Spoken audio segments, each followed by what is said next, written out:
एक प्रेशर अभी आप लोग देखे होंगे कि गेज प्रेशर लिखा हुआ था इस जगह पे, यहाँ पे एक क्वेश्चन था, इसमें गेज प्रेशर वर्ड यूज किया था, गेज प्रेशर है ना। तो उस टाइम में आपको गेज गेज वर्ड नहीं समझ में आया होगा, मतलब गेज सुने तो हो गई, लेकिन गेज प्रेशर का क्या मतलब है ये जो है हम बोले थे कि बाद में समझ लेना है ना। तो अभी हम लोग वो देखते हैं कि ये हम लोग पढ़ना है आगे, अभी इसमें सिलेबस में है कि absolute pressure, absolute pressure, gauge pressure और वैक्यूम प्रेशर, वैक्यूम प्रेशर, ये तीनों टर्म जो है ये हम लोग को जानना है कि ये क्या होता है। ठीक है, एब्सोल्यूट प्रेशर, गेज प्रेशर और वैक्यूम प्रेशर। तो जैसे अभी हम लोग अभी वाला जो केस देख रहे थे कि ये 2 लेयर था, है ना, कोई वेसल है उसमें 2 लेयर्स हैं, तो हम लोग को उसका यहाँ पे प्रेशर निकालने के लिए दोनों लेयर का सम करना पड़ा, है ना, फाइनल प्रेशर निकालने के लिए। तो वैसे ही इमेजिन करो कि जैसे सिर्फ कोई यहाँ पे सिर्फ वाटर ही है, तो यहाँ पे हमको जो प्रेशर निकालना होता है तो सिर्फ ये पानी का हाइट और इंटू इसका डब्ल्यू कर देते हैं, तो यहाँ पे प्रेशर निकाल लेते हैं। एंड एक्चुअली में इसके ऊपर एयर भी तो है, यहाँ पे एयर भी तो है, तो यहाँ पे एटमॉस्फेरिक प्रेशर भी तो आता होगा, है ना, एटमॉस्फेरिक प्रेशर भी तो आता होगा, और उसका वैल्यू बहुत हाई होता है जो हम लोग कल निकाले होंगे, है ना। 10 यहाँ पे ये निकल के आया था, ये देखो कितना वैल्यू होता है इसका, 101,396.16 है ना ये। ठीक है, तो ये था कहाँ पे था वो वैल्यू, ये चीज़ है ना, 101,396 न्यूटन पर मीटर स्क्वायर, इतना बड़ा वैल्यू होता है इसका, है ना। इसको हम लोग इग्नोर कर देते हैं, इसको ऐसा लगता है कि हम लोग जीरो मान लेते हैं, है ना। अभी वाले जैसे जो हम लोग ये फॉर्मूला यूज कर रहे हैं, सिंपली हम लोग यहाँ पर प्रेशर निकालना होता है तो हम लोग P इक्वल टू WH लिख देते हैं, मतलब इसके ऊपर कुछ है ये हम लोग इग्नोर कर देते हैं, जबकि इतना हाई प्रेशर यहाँ पे है तो उसको भी तो जोड़ना चाहिए, इतना प्लस W इंटू एच करना चाहिए, है ना, होना तो यही चाहिए, तो वो हम लोग नहीं करते हैं। तो जो हम लोग नहीं करते हैं तो इसका मतलब हम लोग कि एटमॉस्फेरिक प्रेशर को हम लोग जीरो मान लेते हैं, ठीक है, जबकि वो बहुत बड़ा अमाउंट है उसको हम लोग जीरो मान लेते हैं और तब प्रेशर निकालते हैं। तो ऐसे प्रेशर मेजरमेंट को हम लोग गेज प्रेशर बोलते हैं। और चूंकि ये जनरली जो है प्रेशर गेज मेजर करने वाला आता है, देखते हैं जिस साइकिल का ये मोटरसाइकिल में हवा भरना जाते हो तो प्रेशर देखता है वो कितना बाढ़ है ना, तो वो गेज से मेजर करता है। तो गेज प्रेशर इसलिए बताया जाता है, बोला नाम रखा गया क्योंकि वो जो है एटमॉस्फेरिक प्रेशर को इग्नोर करके जितना वहां पे प्रेशर है वो बताता है ना, एटमॉस्फेरिक प्रेशर को जीरो मान के। तो हम लोग भी ये जो फॉर्मूला बना जो यूज कर रहे हैं वो एटमॉस्फेरिक प्रेशर को छोड़ के कर रहे हैं, लेकिन एटमॉस्फेरिक प्रेशर तो है ना एक्चुअली में, है ना। तो एब्सोल्यूट प्रेशर होता है, एब्सोल्यूट प्रेशर किसी जगह का होगा, एब्सोल्यूट प्रेशर का मतलब हुआ absolute pressure equal to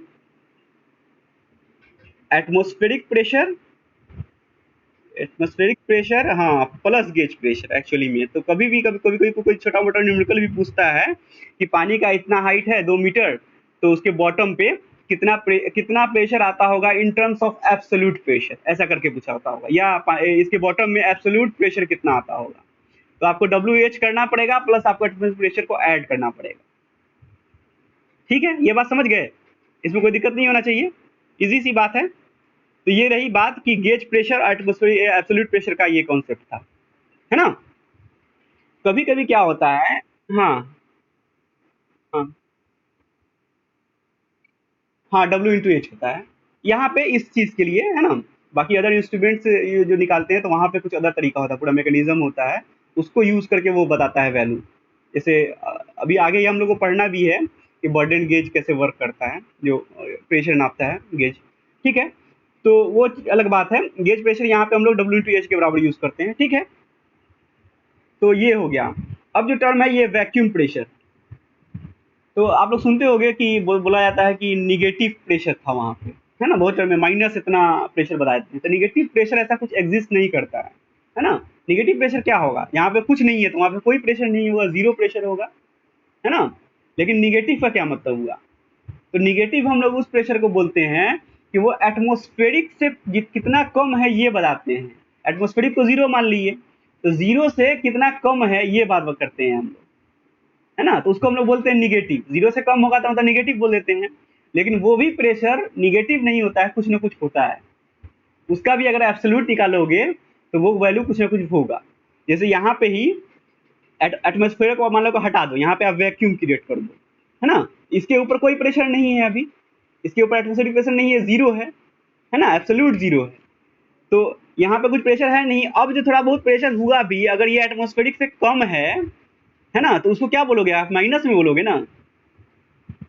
atmospheric को जो आप ऑलरेडी हाँ कुछ लेते थे, जो वैल्यू आपको जीरो मान लेते, तो वो हटा ही दिए आप। तो वो ऐसा कोई प्रेशर अगर होगा यहाँ पे प्रेशर एटमॉस्फेरिक से भी कम है, तो वैसे प्रेशर को हम लोग निगेटिव बोल दिया करते थे। निगेटिव मतलब वो वैक्यूम प्रेशर है, मतलब एटमॉस्फेरिक से कम है लेकिन वो माइनस में नहीं है। इस चीज को समझने के लिए एक ग्राफ है, उससे समझना चाहिए कि अगर प्रेशर को अगर ऐसे दिखा रहे हैं हम, ये हर बुक में हर जगह दिख जाएगा। तो ये जो चीज है एकदम जो जीरो है, इसको मान लो कि ये एब्सोल्यूट जीरो है, एब्सोल्यूट जीरो दिखा रहा है, एब्सोल्यूट जीरो वाला दिखा रहा है। इधर प्रेशर है, इस डायरेक्शन में प्रेशर दिखा रहे हैं, और इतना मान लो कि एटमॉस्फेरिक प्रेशर है, इतना वैल्यू जो है प्रेशर का वो एटमॉस्फेरिक प्रेशर है, ये जो है एटीएम प्रेशर है, ठीक है। तो अगर कोई वैल्यू जो है पॉजिटिव है, जिसको हम पॉजिटिव गेज प्रेशर बोल रहे हैं, तो हम यहाँ से ही मेजर करना शुरू करते हैं। तो कोई कुछ WH के बराबर कुछ वैल्यू आता है, तो हम लोग यहाँ से कैलकुलेट करते हैं, ना कि यहाँ से, इसी को जीरो मान लेते हैं। तो कोई भी जो गेज प्रेशर होता है, मतलब कि इतना कोई प्रेशर है, तो वो एक्चुअली हम लोग एटमॉस्फेरिक प्रेशर से कितना ज़्यादा है ये चीज़ बताते हैं। तो ये गेज प्रेशर हो जाता है, ये बताते हैं वैल्यू, इतना ही बताते हैं, ठीक है। लेकिन एक्चुअली वो कितना वैल्यू है, वो इतना प्लस ये एटमॉस्फेरिक प्रेशर है ना। तो एक्चुअली में वो ये इतना है। तो इस गैस प्रेशर के लिए एब्सोल्यूट प्रेशर कितना होगा, इतना होगा, इतना लंबा ऐसा एब्सोल्यूट प्रेशर, ठीक है, ये समझ गए। तो ये गैस प्रेशर का बात हुआ। अब हुआ कि वैक्यूम प्रेशर की बात कर रहे हैं, मतलब निगेटिव प्रेशर जिसको बोलते हैं। तो एक्चुअली जो एटमॉस्फेरिक प्रेशर से कितना कम है, मतलब कितना माइनस में है, ये बताते हैं हम लोग। तो वो यहाँ पे मान लो कि ये कोई वैल्यू आ गई, ये ए है, ये कोई बी पॉइंट है मान लो, तो ये एटमॉस्फेरिक से कितना कम है ये चीज बताता है वो, है ना, वो माइनस नहीं होता है। तो इसको हम लोग बोल देते हैं वैक्यूम प्रेशर। लेकिन अगर इसके लिए भी पूछा जाए कि आप इसके लिए एब्सोल्यूट प्रेशर बताइए, तो ये भी कुछ ना कुछ वैल्यू है। अब वो वैल्यू होगा कितना, इतना। अगर एब्सोल्यूट जीरो के हिसाब से देखोगे, जो वैक्यूम जहाँ पे कुछ नहीं होता है वहां पे कुछ प्रेशर होता है ना, निर्वात है ना, जहाँ पे कुछ नहीं है, तो वहां पे भी वहां पे जो प्रेशर होगा वो मतलब कुछ प्रेशर नहीं है, जीरो प्रेशर एक्चुअली उसी को बोलते हैं, उसी को एब्सोल्यूट जीरो बोलते हैं, मतलब कोई प्रेशर नहीं है ना। तो उसके हिसाब से देखोगे तो वैक्यूम प्रेशर जिसको हम नेगेटिव बोल रहे हैं, उसका भी कुछ ना कुछ प्रेशर होता है, वो इतना वैल्यू होगा। ग्राफ से समझ में आ रहा है। एटमॉस्फेरिक से कुछ कम है, लेकिन एब्सोल्यूट से तो कुछ ज्यादा ही है ना, तो इसको इतना होगा। तो यहाँ पे इस केस के लिए एब्सोल्यूट प्रेशर इतना हो जाएगा, ठीक है। तो इसके हिसाब से अगर हम लोग लिखें तो गेज प्रेशर हो जाएगा, गेज प्रेशर इक्वल टू है, gauge pressure equal to absolute minus atmospheric, है ना, एब्सोल्यूट माइनस एटमॉस्फेरिक। और वैक्यूम प्रेशर इक्वल टू कितना हो जाएगा, वैक्यूम प्रेशर इक्वल टू हो जाएगा एटमॉस्फेरिक माइनस एब्सोल्यूट, है ना।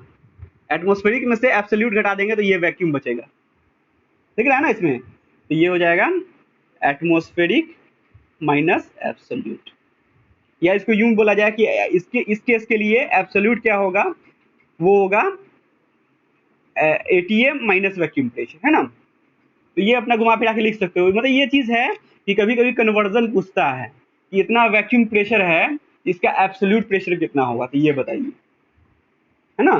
तो ये आपको कन्वर्ट करने आना चाहिए। तो इसको ये ग्राफिकल इसे समझने का तरीका ये है, और इसका कन्वर्जन है, ये चीज आपको हमेशा ध्यान में रखना होगा। कभी कोई गेज प्रेशर बता देगा, एब्सोल्यूट पूछेगा, कभी एब्सोल्यूट बता देगा और गेज प्रेशर पूछेगा, है ना। तो आपको एटीएम घटाना होगा, एटमॉस्फेरिक प्रेशर घटाना होगा, ठीक है। और एटीएम प्रेशर कितना होता है वो आपको पता ही है, 760 mm ऑफ Hg के बराबर, है ना। तो वो आप हमेशा यूज करोगे। होप ये समझ में आ गया होगा, इसमें कोई बहुत डाउट नहीं होगा मेजर कुछ, है ना। कुछ नहीं समझ में आया तो पूछिए।